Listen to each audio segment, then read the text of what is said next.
தினைப்போகனே ஒரு தேகம் கண்டாய் வினைதான் ஒழிந்தால் தினைப்போல் அளவு நில்லாது என்பார் பட்னத்து சுவாமி.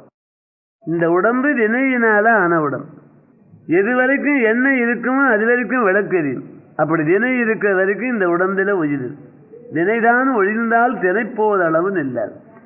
ஆகவே ஆகாமிய வினை நிற்காமியமாக செய்வதனாலே ஏறாமல் இருக்கும். ஞானாக்னியாலே சஞ்சித வினை எரிந்து சாம்பலா போகும். இப்போது பிராப்த வினை ஞானிகளுக்கு உடலூடாக கழியும், மற்றவங்களுக்கு உயிரூடாக கழியும்.